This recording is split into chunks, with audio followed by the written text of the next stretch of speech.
Hi అండి, నమస్తే అందరికీ. అందరు ఎలా ఉన్నారు? బాగున్నారా? సగ్గుబియ్యంతో చేసిన పుణుకులండి. సగ్గుబియ్యంతో ఇలా కూడా చేస్తారా? చేయొచ్చండి. చాలా బాగుంది. అస్సలు ఆయిల్ అన్నదే పీల్చలేదండి. మీకు చూపిస్తాను. ఓకే, ఎలా ప్రిపేర్ చేయాలో చూద్దాం. వచ్చేయండి. ముందుగా ఒక కప్పు సగ్గుబియ్యం ఒక 4 అవర్స్ నానబెట్టేసుకోండి. నానబెట్టుకున్న సగ్గుబియ్యాన్ని ఒక ప్లేట్లో తీసుకోండి. ప్లేట్ కానీ ఒక పెద్ద బౌల్ కానీ. సగ్గుబియ్యం వేస్తుంటే రివర్స్ వస్తున్నాయేంటి? జస్ట్ మ్యాజిక్ చేసా. ఎలా ఉంది చెప్పండి? సగ్గుబియ్యం మొత్తాన్ని తీసుకున్న తర్వాత అందులో మనం సన్నగా కట్ చేసిన పచ్చిమిర్చి, ఆనియన్స్,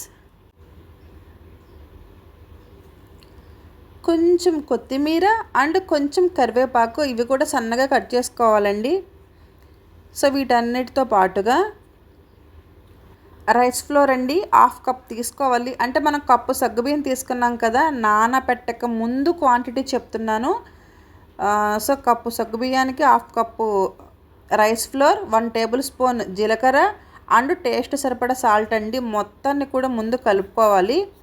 తర్వాత ఇందులో వాటర్ యాడ్ చేస్తూ ఒక ముద్దలా వచ్చేలా కలపాలండి. బాగా ఏమంటారు, మన పునుకులు ఎలా అయితే వేస్తామో ఆ విధంగా వచ్చేలాగా మనం దీన్ని కలిపేసుకోవాలి.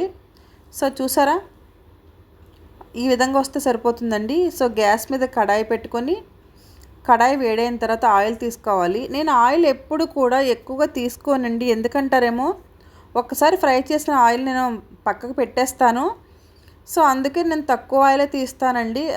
బట్ ఎక్కువ ఆయిల్ వేస్ట్ అయిపోతుంది కదా, అందు గురించి అందుకే తక్కువ ఆయిల్ ఉంది. నెక్స్ట్ ఆయిల్ కాగిన తర్వాత వీటిని ఇలా మనం పుణుకుల్లా వేసేసుకోవాలి. లైట్ గోల్డెన్ బ్రౌన్ కలర్ వచ్చిన తర్వాత వీటిని తీసేయటమేనండి.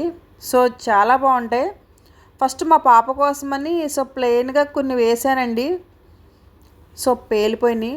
చాలా జాగ్రత్తగా వేయాలండి ఇవి. సగ్గుబియ్యం పుణుకులు వేసేటప్పుడు చాలా జాగ్రత్తగా ఉండాలి. ఒక్కొక్కసారి పేలే అవకాశం ఉంది. ఇవి ఎవ్వరో చెప్పరు, నేను చెప్తున్నాను. పుణుకులు వేసేటప్పుడు చాలా జాగ్రత్తగా వేయాలండి. ఇంకో విషయం ఏంటంటే, చిన్న పిల్లలు ఉంటే మాత్రం దయచేసి ఇలాంటి వంటల దగ్గరికి మాత్రం రానివ్వద్దు. ఓకే అండి, మన పుణుకులు రెడీ అయిపోయినాయి. వేడి వేడి సగ్గుబియ్యం పుణుకులు రెడీ అండి. చూసారా, పుణుకులు మొత్తం అయిపోయిన తర్వాత ఆయిల్ చూసారా ఎంత ఉందో. ఆయిల్ అనేది ఎక్కువగా అబ్జర్వ్ చేయలేదండి. హెల్త్ పరంగా కూడా సగ్గుబియ్యం పుణుకులు చాలా మంచిది. ఖచ్చితంగా ట్రై చేయండి. ట్రై చేసిన వాళ్ళు ఉంటే కనుక మీరు ఎలా చేస్తారో కామెంట్ చేయండి. చేయని వాళ్ళు ప్రిపేర్ చేసుకొని తినేయండి. ఓకేనండి. ఇలాంటి మరెన్నో వీడియోస్ కోసం నా ఛానల్ని ఫాలో అవ్వండి. అలానే ఎవరైనా సరే నా ఛానల్ని సబ్స్క్రైబ్ చేసుకోకపోతే కనుక ప్లీజ్ సబ్స్క్రైబ్. ఇందులోకి కాంబినేషన్ టమాటా చట్నీ, రెడ్ చట్నీ అంటాం కదా, ఆ చట్నీ కాంబినేషన్ అండి. చాలా బాగుంది. ఇంకెందుకు ఆలస్యం, చేసేయండి మరి.